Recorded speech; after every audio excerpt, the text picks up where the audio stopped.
Shalom, apa kabar adik-adik? Hari ini kita akan mulai sekolah minggu kita. Tetap semangat ya, semua bangkit berdiri. Kita akan mulai ibadah sekolah minggu kita. Kita akan pujian Bapa Engkau Baik.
Oke adik-adik, tetap bangkit berdiri ya. Kita sambung pujian kita Big or Small.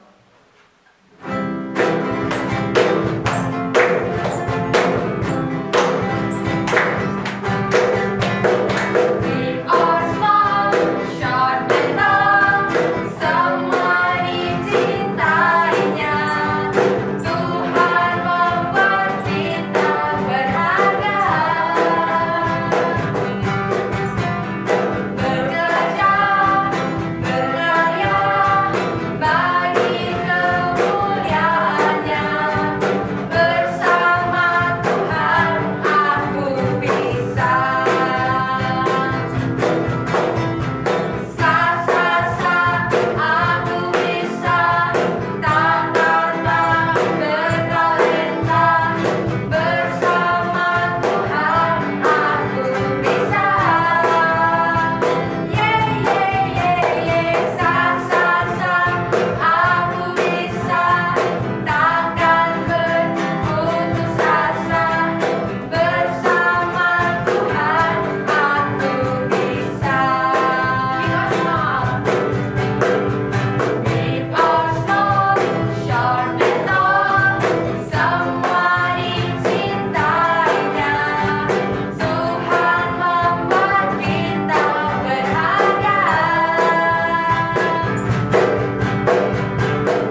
dengan firman Tuhan. Mari kita fokus, kita mau siapkan hati kita untuk mendengarkan cerita firman Tuhan. Kita angkat pujian, Ku Mau Cinta Yesus Selamanya.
Dari Tunas Remaja, senang sekali pagi ini kita boleh bertemu dalam ibadah online sekolah minggu.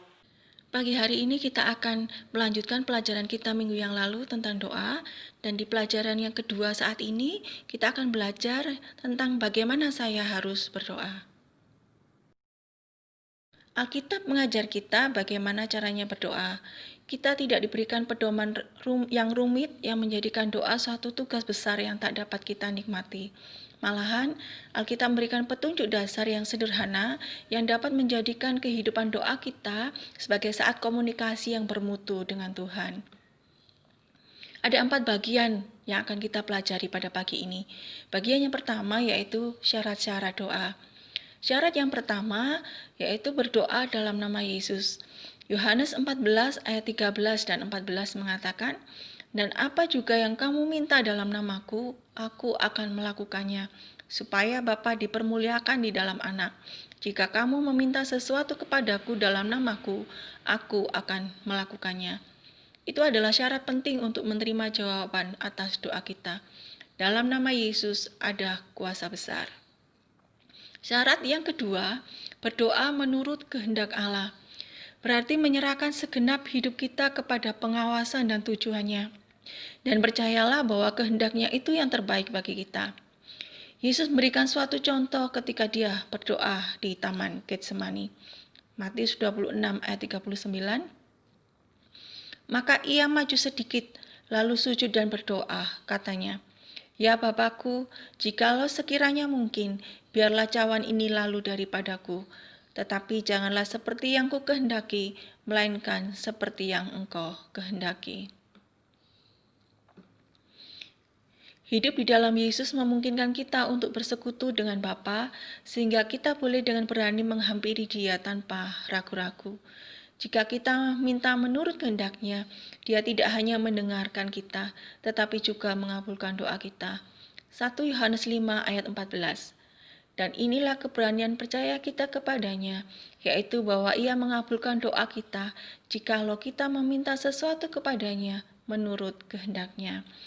Akan tetapi, bagaimana jika kita tidak menerima apa yang kita minta kepada Allah?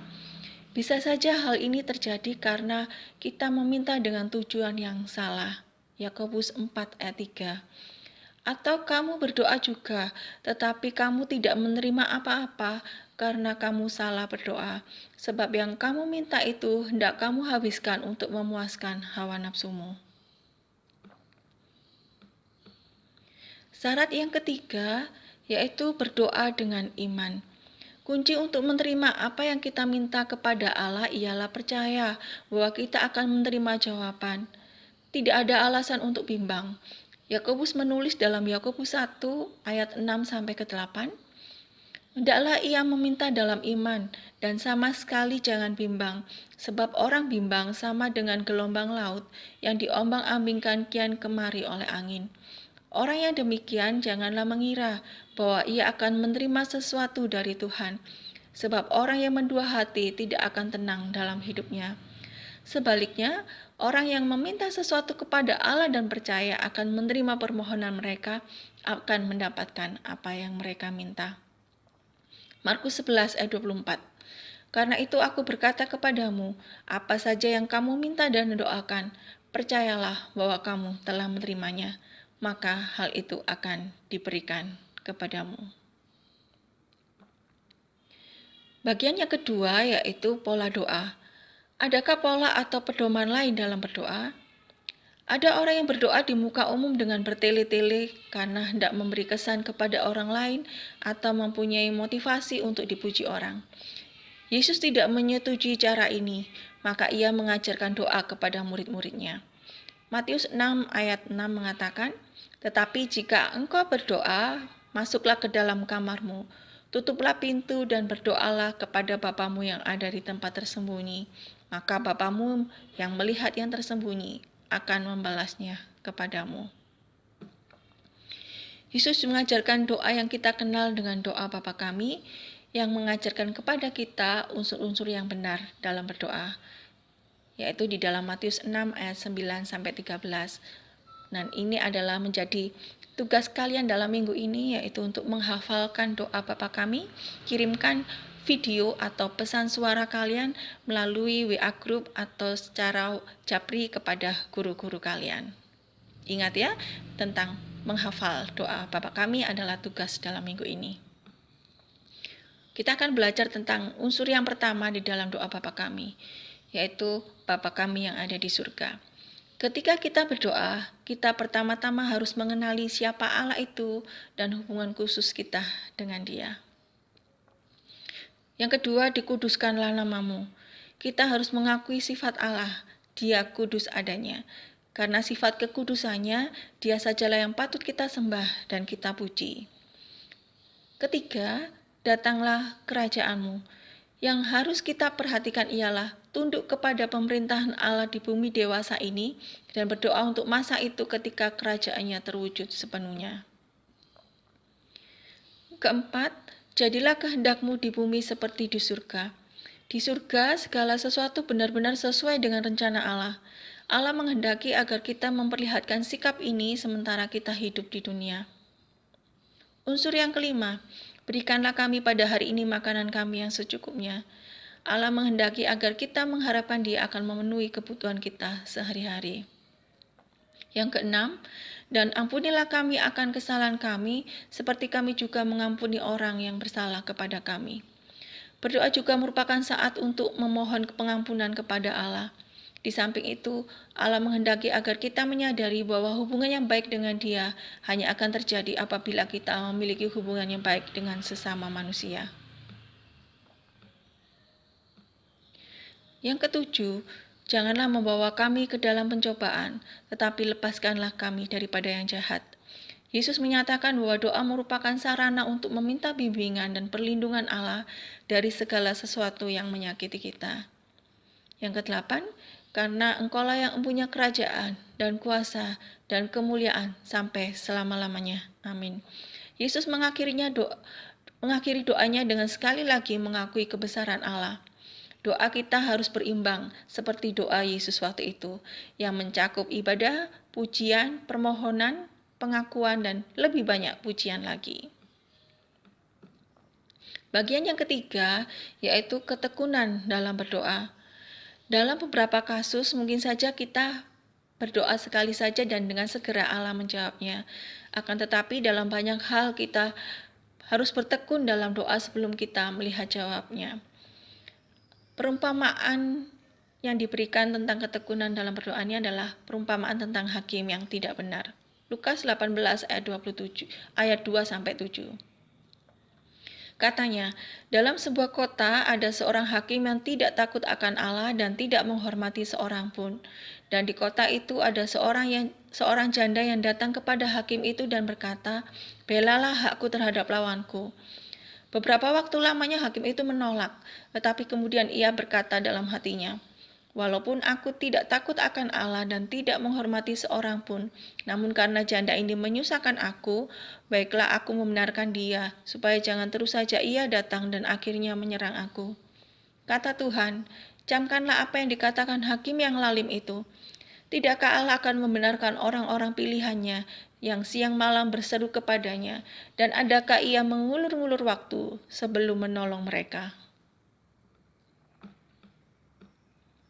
Apabila hakim yang tidak adil saja mau menjawab permintaan pertolongan seorang janda, walaupun dengan tujuan sebenarnya supaya tidak terganggu hidupnya, apalagi Bapa kita, Bapa yang pengasih di surga. Ia pasti menjawab seruan yang berulang-ulang dari anak-anaknya. Karena itu, berdoalah dengan tidak jemu-jemu dan jangan berkecil hati jika kita belum mendapat jawaban doa. Matius 7 ayat 7 dan 8. Mintalah, maka akan diberikan kepadamu. Carilah, maka kamu akan mendapat. Ketoklah, maka pintu akan dibukakan bagimu. Karena setiap orang yang meminta, menerima, dan setiap orang yang mencari, mendapat. Dan setiap orang yang mengetok, baginya pintu dibukakan. Bagian yang terakhir yaitu kuasa doa. Jika kita mempraktekkan prinsip yang diajarkan dalam pelajaran ini, apakah hasil akhirnya? Memenuhi syarat-syarat doa, mengikuti pola doa Kristus, dan bertekun dalam doa akan menunjukkan kuasa doa. Seorang pendoa yang sangat mengesankan dan mempunyai kuasa doa yang besar di dalam perjanjian lama, salah satunya adalah Elia. Pada permulaan pelayanannya, Elia bernubuat tidak akan ada hujan di Israel selama 3 tahun. Pada akhir waktu itu, ia bertindak dengan iman dan bernubuat akan terjadi hujan lagi. Akhirnya Elia pergi ke puncak Gunung Karmel dan mulai berdoa. Dan 6 kali dia meminta bujangnya untuk naik ke atas untuk melihat apakah akan ada tanda-tanda hujan. Dan sampai 6 kali itu belum ada tanda-tanda bahwa hujan akan turun. Pada ke-7 kalinya berkatalah bujang itu, "Ada awan kecil sebesar telapak tangan timbul dari laut." 1 Raja-Raja 18 ayat 44a. Maka dalam sekejap mata, langit menjadi kelam oleh awan badai, lalu turunlah hujan yang lebat. 1 Raja-Raja 18 ayat 45. Elia berdoa dengan tekun dan mendapatkan hasilnya. Dari pelajaran ini kita boleh belajar bahwa doa adalah kekuatan yang hebat. Doa merupakan alat yang paling ampuh yang dimiliki oleh orang Kristen dalam gudang senjatanya. Jangan lupa menggunakannya. Ingat, orang Kristen yang berdoa adalah orang Kristen yang kuat. Jika kehidupan doa kita kurang sehat, ikutilah saran-saran praktis dari pelajaran ini dan kembalilah pada jalur yang benar. Jadikan doa sebagai nafas hidup kita. Itu pelajaran kita pagi ini, kiranya boleh memberkati kita semua, dan mari kita berdoa. Kami mengucap syukur buat pagi ini, kami boleh mendengar kebenaran firman-Mu, ajar kami untuk menjadikan doa itu sebagai kekuatan di dalam hidup kami. Kami berdoa buat setiap anak tunas remaja, dimanapun mereka berada saat ini, kiranya Tuhan memberkati mereka dengan segala cita-cita, rencana, dan masa depan mereka. Makasih Bapak, kami serahkan kehidupan kami, waktu waktu-waktu ke depan selanjutnya hanya di dalam nama Tuhan kami Yesus Kristus. Kami berdoa dan mengucap syukur. Haleluya. Amin. Sampai berjumpa minggu depan. Tuhan Yesus memberkati.